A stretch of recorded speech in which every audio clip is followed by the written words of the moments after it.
So we have here today Stuart Guild, who is well known in Watsonian circles and comes to a lot of events. Thank you. And today is the 10th of October 2016, just for the record.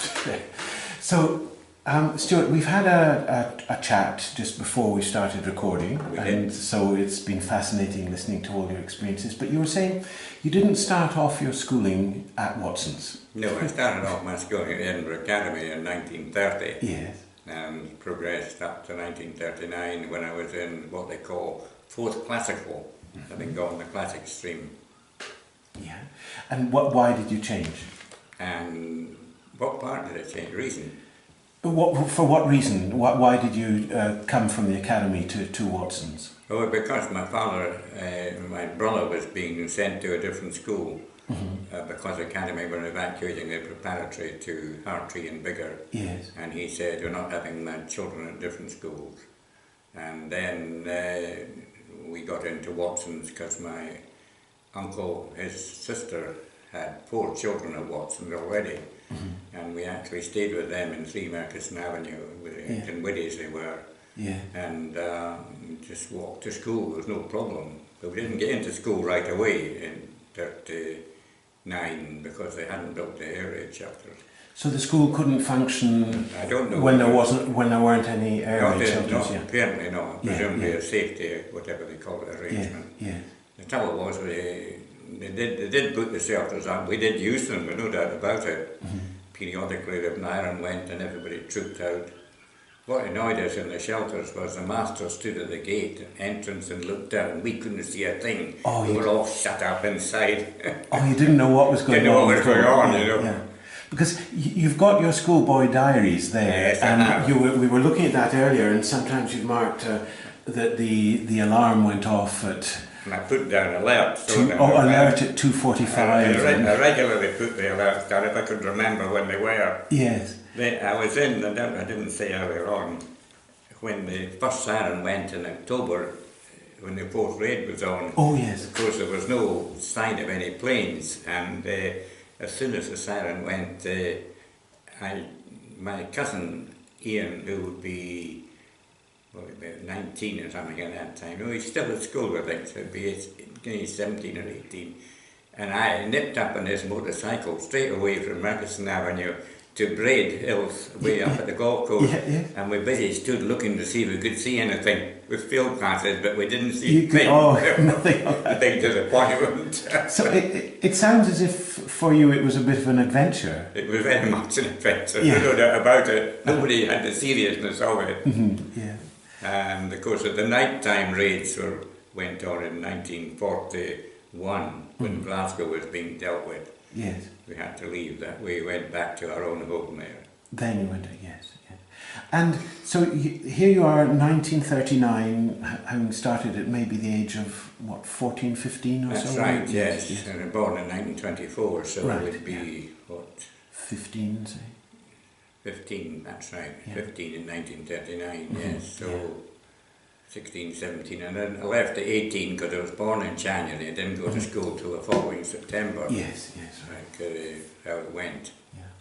And then, sorry, the girls were educated at the building here. That was one of the attractions. How did that work out? It was an attraction. Yet another element to the adventure. And of course, my cousin, and 2 cousins, one of my cousins, they were 2 years younger than me. And of course, I got to know some of her friends. So it was always quite interesting. First time I really got into girls. Oh, that was... so it had its advantages. But the girls weren't educated at the same time as you? No, the girls came in the afternoon and we came in the morning, and then it was switched to half term. So we did the afternoon, the girls did in the morning. What it did to our education, I have no idea. The only good thing was you could get into the plaza on Saturday and half Watson's girls were there. Oh, so you knew them all. That's good. Yeah. And day-to-day life in school, it just went on normally, you had all sorts of normal lessons? Yes, I didn't quite make the same friends initially, because coming in, changing schools at 15, I found quite difficult, put it that way. And because of my whatever tests I did, I was put into the U classes on certain things which I found quite hard. And a U class then? U class was the people who were doing higher level stuff, and they were all the bright boys. Yeah, yes. And the others were became A, B, C, D, or whatever the class numbers were. Yes, yes. I think I was in 5A or something, but for certain lessons like Latin, and earlier on Greek, and earlier on French, Yes. I was in the U classes. Yeah. But since I wouldn't do so well, I came out of the U classes. Right. And can you remember any of the teachers you had at that time? Yes, I don't know who my class teacher was, I can't remember, but Mr. Penman taught me Latin and Greek, Mr. Carroll taught me French, and then later Mr. McLean taught me French, Mr. Williamson taught me mathematics, and there was a time in the last year when we went to see Alexander Mackenzie. Quite what we did off him, I can't really remember, Yeah. except we all knew he did the Scotsman crossword in his spare moments. Oh, yes. which we'd rather think were done hard while he was watching us doing something. Ah, yes. People have spoken of him and the crossword. I think he was a wee bit plain about most of us, actually. Yes. Because I think he'd sometimes give out a book and said, so you read this. And he read it out. Well, he didn't seem to pay any attention, but I presume he was. Were they all quite elderly teachers at this point? Because the young men would have been called. There was no young men. No young men. No. To me, they were in their 40s plus. Oh yeah, very, very. Which old. was ancient at that stage. Yes, but they left a good. I can't remember who the headmaster was. Oh, I'm not sure. We'll find out. It'll be on the record. On the board, yes, I know he looks like Robertson, or something like that. Yeah, there'll be his portrait hanging in the hall anyway. The great thing I remember about school, which I didn't tell you before, was we had a very good jazz band.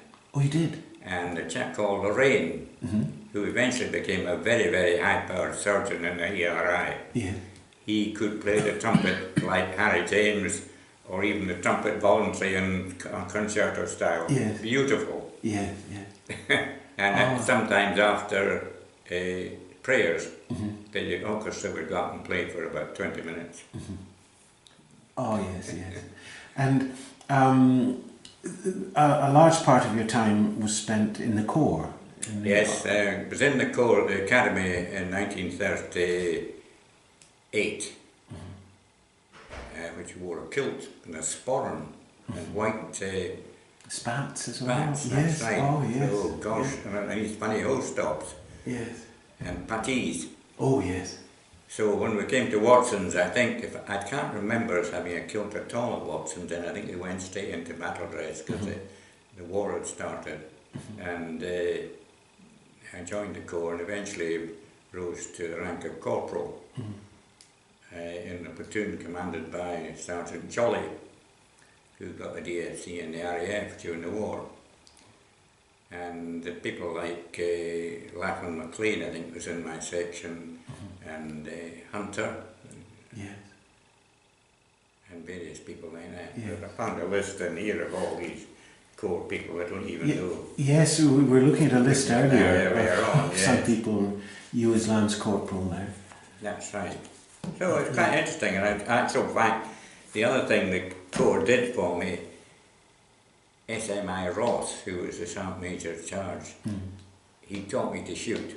Yes. Because I used to shoot in the Corps, and he said, you're pulling the trigger, let's squeeze it. And he did that, and after that I came second in the Neil Darker after Eric MacDonald. Yes. And the other thing I learned in the Corps was this aircraft spotting that I discovered reading this again, that I won the air spotting prize with 27 out of 30 planes to identify. And the ones I could not identify turned out to be the Japanese ones. Oh! And there I was, going to Japan, and in fact, in one day up at the OP, some unidentified aircraft came over. And we'd never seen them before, and damn it, they were Japanese. I failed to identify them. I should have known. Oh, if only you'd listened better at school. I know. Did you have to be on duty on the rooftops and so on at night for air raids at all, or? No, we didn't seem to do That didn't anything seem like to- that, yeah, no. Yeah. We got no excuse in the morning for not going to school either. Yeah. And if you were up when we moved to Buckingham Terrace, which was a top flat, and the alarm went at night, we went down to the basement flat, Yes. and we had a chair and just sat there and dozed until the thing went back to all clear, which was usually in many cases hours. Yes. But the next morning you were still expected Still at back to school, on parade. whether you'd done your homework. Yes. Yeah. And you were saying that afterwards the Corps was linked to the Home Guard. Sorry? The Corps was linked to the Home Guard. You Yes, became a in member of fact, the Home when you Guard. became 18, I think, it was automatic you were in the Home Guard. In fact, there's a book published on the Brigades Home Guard, which actually gives in the index at the end, a list of the members of the Home Guard, and there's one platoon, which I'm pretty sure is all Watson's boys. Right. And this Brigades Home Guard were in charge of the roadblock at Hill End, just beyond Hill End. Yes. As far as we were concerned, we did go on one exercise turned out to be other school units as well, because I was given the job as messenger. The exercise was funny. There were only 6 of us, I think, who were old enough, or about that. Yes. And one of the masters who was in charge, I don't know who it was, he had a Wolseley 18, which was a fairly big car, and we had a bicycle, which was the Home Guard bike. Yes. So the bicycle was put in the running board, and the windows on the near side were wound down, and you just put your hands out and held on to it. And we tunnelled off down Gollington Road away up to Ellen's Glen, because it was up there in Leverton Golf Course. Yeah. And I think there was either 4 of us in the back and 2 in the front, or one in the front and 5 in the back, I don't know. Yeah. Anyway, we arrived there, and I was given the bike. You were the messenger guild. So I was sent away and up to whatever was going on, and lo and behold, the other officer who turned out to be was Captain Mullen, who had been in the OTC at the Academy. Oh, yes. So I knew him, you see, and he did a message here for Mr. Kennedy, whom also turned out to be an ex-pupil at the Academy, whom I can remember. And they're in the Goblin's Hall at Goblin Hotel, whatever it is, up at Liberton. So I cycled the way down to that. So it sounds as if it's a time of, not high jinks, that's not the word I'm looking for, but high spirits anyway. It was, Yes. that's right, very much so. Yeah. And then the end of term came July 42, you were Yes, saying? I joined up at school under a notice board in the back corridor at the school saying short service commissions. If you had higher English, higher something else, Latin or whatever it was, you could go apply for a commission in the Royal Artillery, the Royal Engineers, and I think the Royal Signals. I'm not sure what the other one was. And there was an alternative for joining the RAF. Well, I couldn't do that because I had glasses. So I applied for the whatever it was, and I was asked, while I was still at school, I think, to go to the music hall on George Street, and they gave me a medical intelligence test and these drawings that you compare colours. Yes. And a shilling, and says, right, you're in. You will call when they want you. So it wasn't required until 1st October. Yes. And we were told to assemble at Kelvin side, not Kelvin, yes. What's the university? Yeah, Glasgow University. Glasgow University, yes. That's right. And we still seem to be in uniform, I seem to remember. Your Home Guard uniform? Because of Home Guard, I don't know Yes. why we didn't hand it in, but I seem to remember having uniform. Yeah. Because we all assembled there, and then we were taken to a place called Bon Hill, Dalmarnock, which turned out to be an old mill. Yes. And we spent a week there, more or less, getting equipped and getting. I was thinking, what did appall me was, when I first got there, we were given a palliasse. Now, a palliasse is a mattress with nothing in it, and a shed full of straw. Right, away until your palliasse. I thought, God, that was World War One. Surely we've got something better now. But it wasn't the case. Anyway, we were a week in Dalmarnock, and then we were all sent over to Belfast, Queen's University, where we did all sorts of stuff. In fact, if you passed all the exams, I think about 6, you could get straight into an intermediate BSc. Yes. And you finish off the course. Well, being a classic chap, I had no idea about chemistry, mechanics. Interesting things were surveying and IC engines, and that sort of chemistry was quite interesting. Again, I don't think I only passed 2 exams out of 5, but it was quite good fun. Belfast was a very nice city, so when we didn't have any air raids when we were there, the place had been blitzed before we got there. But it seems strange to us now, thinking that you were following a university course when perhaps you could have been doing something more immediately military. That's the other thing that amazed me, is how long it took to train me, because the university course was a full 6 months, October to March 1943, and then I went to what they call primary training wing, which we needn't have gone to because we were fully trained by that time. But that's the way one joined the army. You didn't change. You went to primary training wing. That was 4 weeks in Formby in Lancashire, and then down to Rootham in Kent for what they call pre-officer cadet training unit. That was very much orientated to the artillery, into which I'd gone to, because there were various camps all the way along. Because Rootham Hill, the artillery was there, the signals one, and RASC one, and all tank corps one. And I was there for till when? I would be starting till about September, October. That's a year, in other words, after I joined up, before I was sent to the proper up to in Catterick, which was a gunner up to. And 1943 into that one, and that was quite hard training throughout the winter, which wasn't all that bright. We were going through the moors and the mist, and tanks were skidding on the ice through Richmond, all that sort of thing.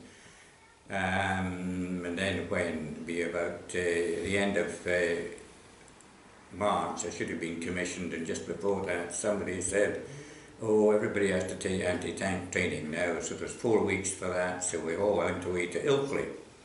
Trained on Ilkley Moor, which was rather nice actually.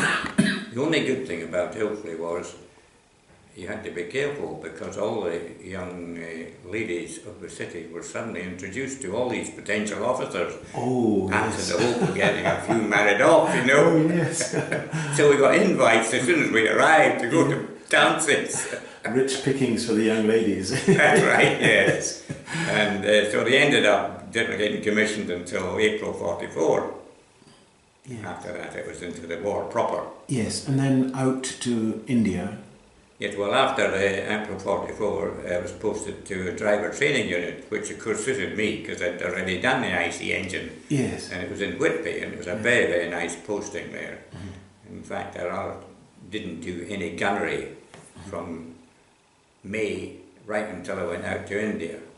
And I thought, here we are being sent right to the front, and nobody's had any practice doing anything. So, and did you went out by troop ship? Went out by troop ship, via yes. South Africa. We were actually through the Mediterranean. Oh, because the Mediterranean. Italy was still in use, still fighting there. We got fairly close to the North African shore, and we were escorted by one of these mini carriers at one time, and then after that by continual air cover. And then through Suez. And quite a big convoy. We were out on the Strathnaver. With 220 VADs. That was another big attraction. Because as soon as you arrived in India, they all disappeared into the various hospitals. And if you went on leave, or if you came up to any hospital, the opening comment, oh, did you come out on the Strathnaver? No, it was open jammed. And then service in India, Burma, Malaya. Yes, India wasn't all that long. It was in Dulali, which everybody talks about. Dulali, of course, Royal Artillery Depot, Dulali. And we were there for probably about, the August, September, 2 months roughly. The trouble is, as you well know in India, it takes a long time to travel anywhere. I mean, from moving to Dulali right across India, to go to Calcutta and down to the Burma front took about 4 or 5 days, because the trains just travelled very slowly, and you seem to stop off for a meal. The whole train stops, everybody gets out into the station to eat, you go back in again, and you do another so many 50, 60 miles, and maybe stay overnight somewhere. Then we got to Calcutta, and after Calcutta it was up to Chandpur, and then a ferry to somewhere else, and another train to Camilla. And the other stupid thing that happened out there was there were 2 of us at that time. Everybody had daily distribution, and we were sent to Chittagong from a transit station. And when we arrived there, the TAP says, "Oh, we're not accepting people in the transit camp just now, you have to go back." I said, "Yeah, we're supposed to be going to the forward area." "No, you have to go back." So being second lieutenants, we couldn't really challenge anything. No authority. So we went back to where we'd been, and he said, "What the hell are you doing here, more or less?" I said, "I'm sorry we were sent back." "Oh, to see about that." So we were sent down on a couple of trains later, or days later. And the interesting thing then was we were put in charge of a complete company of Indians. And we had a ticket for them. And when we got to the other end, they all disembarked and disappeared, and they were well with a ticket, and nobody wanted it. Yes. And did you have to learn Urdu when you went out? First thing we did actually in Diwali when we arrived was there was Urdu classes. And the stupid thing about the Urdu classes were there were 2 to 4 after lunch. At the time. That was really the heaviest time. And he wasn't a lot of inspiring teacher, the guy. What do they call him? Lungi, is it? No, Munchie. Right. The teacher. Yes. And the other thing we were taught there was to fire your revolver. Everybody had a revolver. First thing we did when we got to Burma, revolver, you don't want that. Took it off you. Because you hadn't got to look like an officer. Of course. Badges of rank were just small crosses on your shoulder. And nowadays they wear these things down here, that's right. And we had a Tommy gun or a rifle or a Sten gun.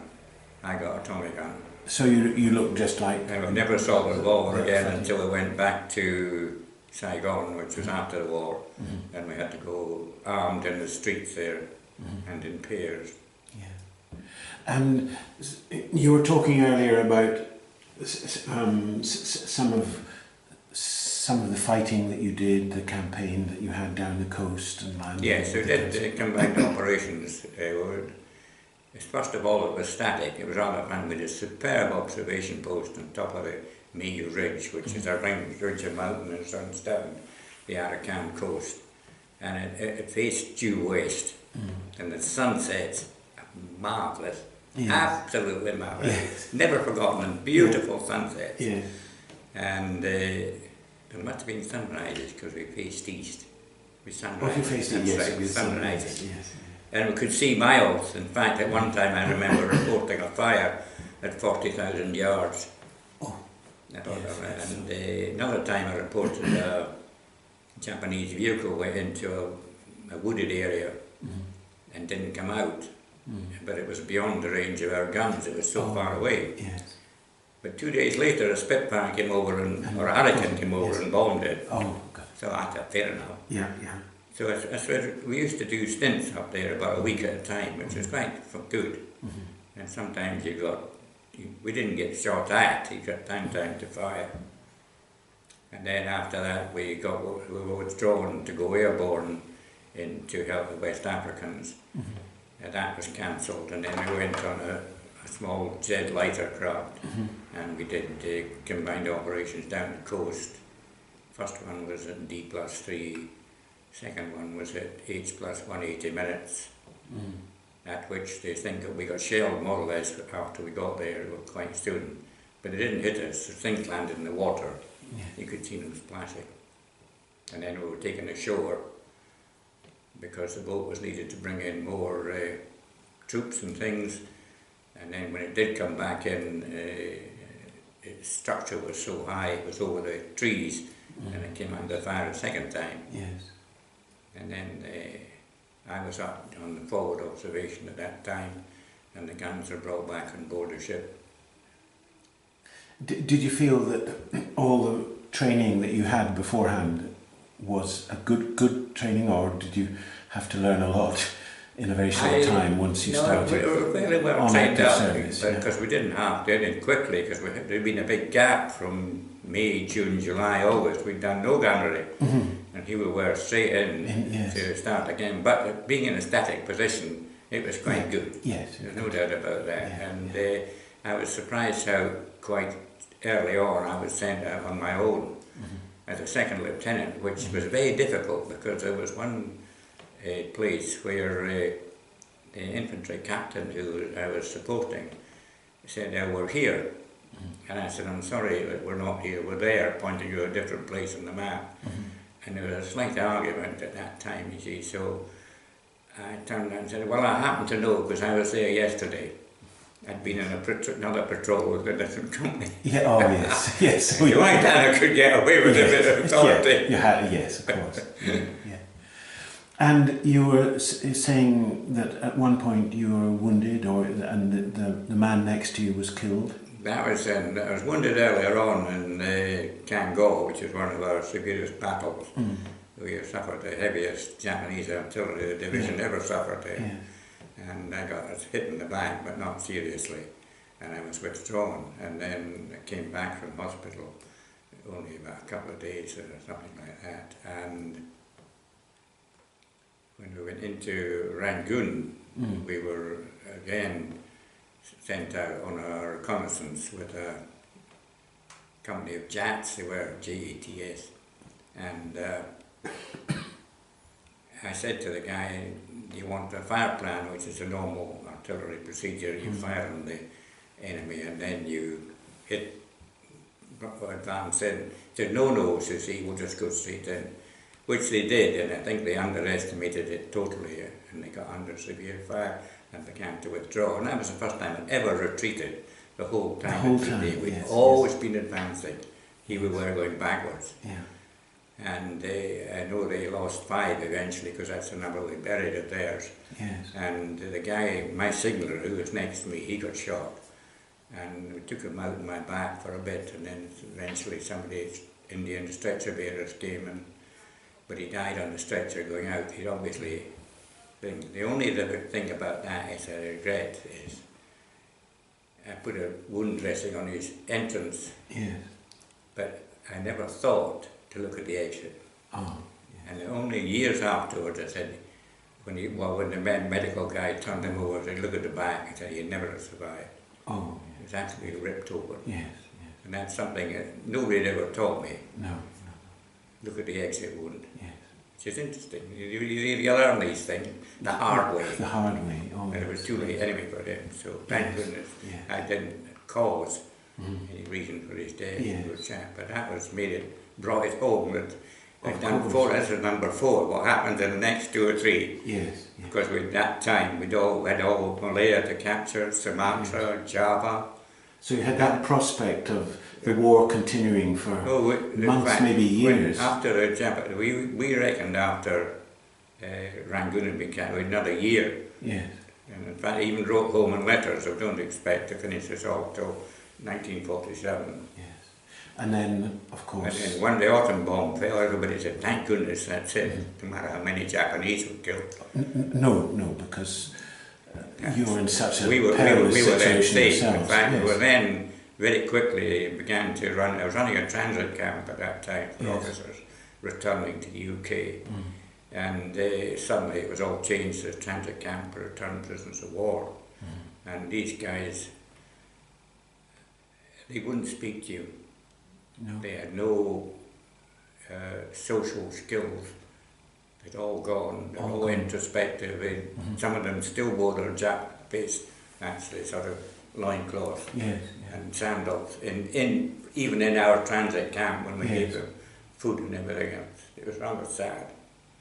I gave some Australians a lift up to the hospital when I was in my jeep in Rangoon, and I said, how do you get on? You see, first thing they turned around and said to me, how did you know we were ex-prisoners? And I embarrassed them to the nth degree. Said, of course you've got new uniforms, I said.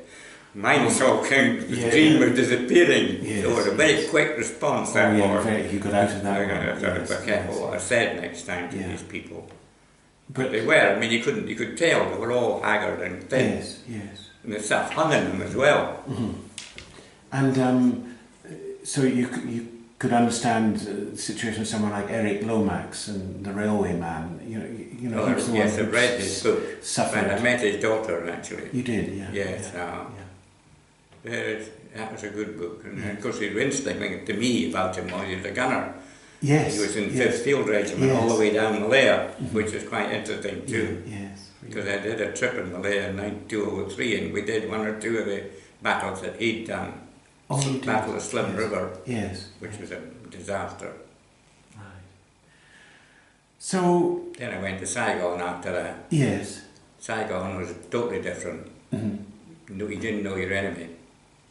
Oh. I mean, it could be anybody. Yes. Yes. In fact, their vehicles had to have wire netting over the top of the trucks to prevent grenades coming. Yes. That's right. And for the first couple of months, we had to go out in pairs, armed, and a 6 o'clock curfew. But eventually it got more relaxed and everything. In fact, the most dangerous people were the French in a way. Well, yes. They were shot, they were gun happy. I got shot at by the French one time. Oh, right. And there was one night I was in bed and a couple of shots rang out.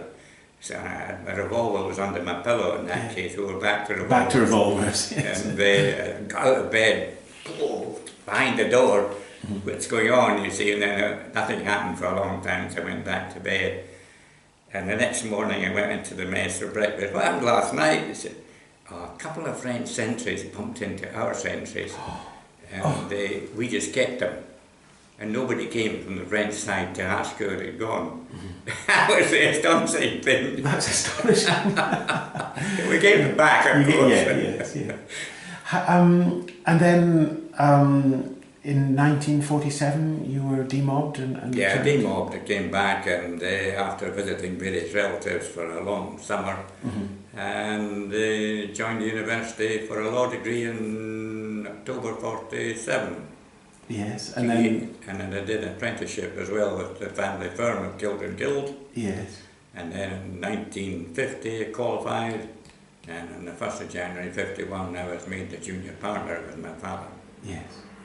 And you continued until you retired? And I continued until I retired in 1989 for the first time, and then I retired again in 1993.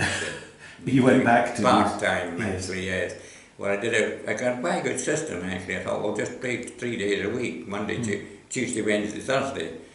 But that's a crafty system. You found out you were doing 5 days work in 3 days after a while. Yes. Right, I'm not honouring this. Yes.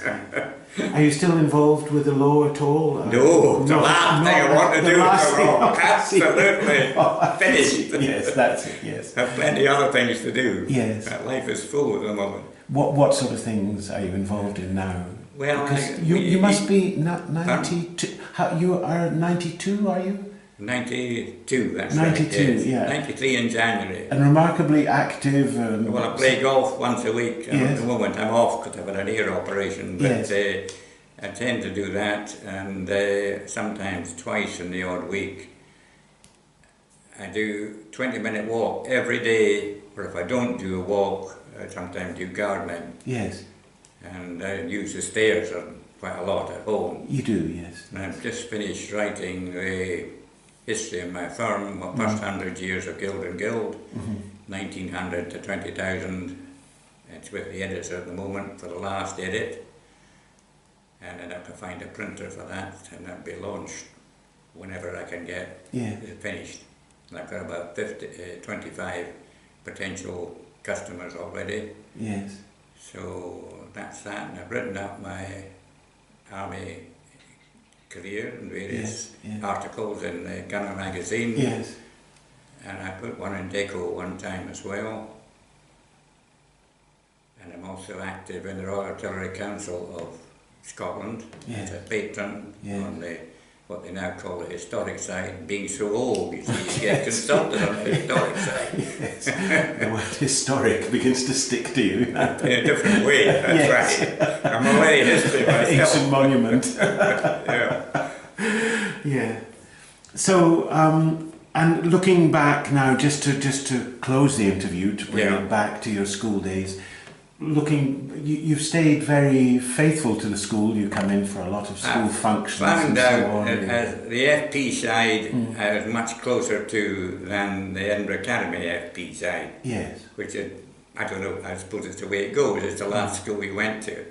I didn't make quite such close friends with the Watson's people. Yes. I'm quite friendly with a lot of them.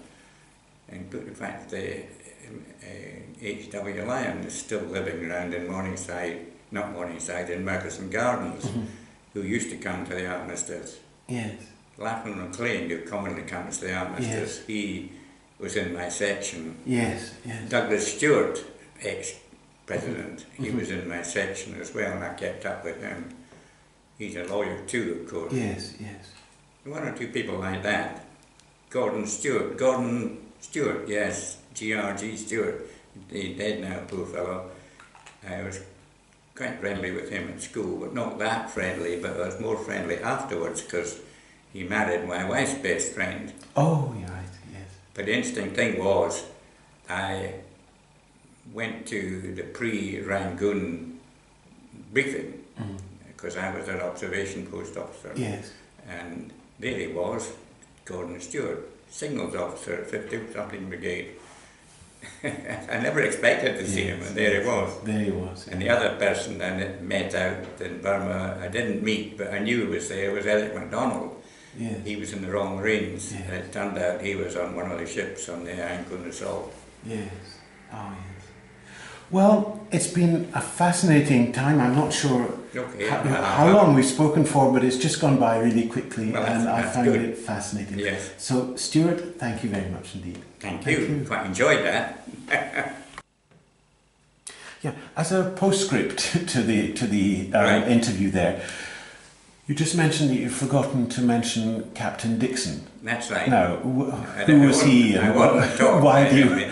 He was a science master, and he Yeah. lived in the front of the building where the science rooms were. Yeah. And I didn't, not doing science, he didn't teach me, but he was in charge of the corps. Yes. And he was quite good actually. He would put me up to Cert A in 1941, I think, Yes. or 40.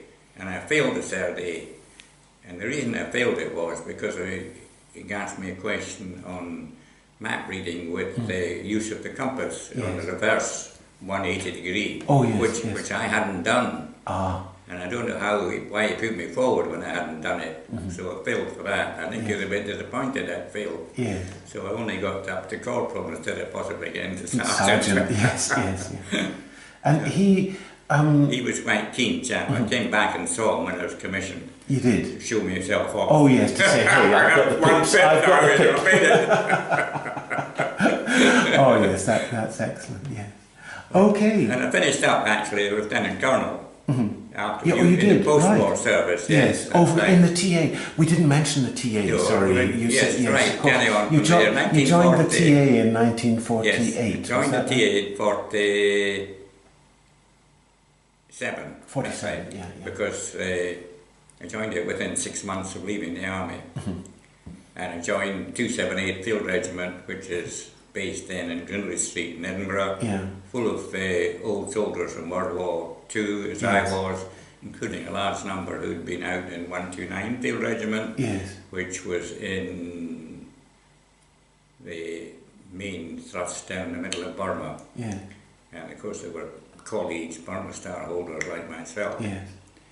And when it disbanded in 1965, but before it disbanded, I was taken in command of that, and I was asked if I wanted to become CO, and I said no thanks, because I'd seen what the CO did, and we were only a two-partner business, no question of time. I mean, he was the company director, and the other people to do things for him. Being in law, you've got to be thinking yourself.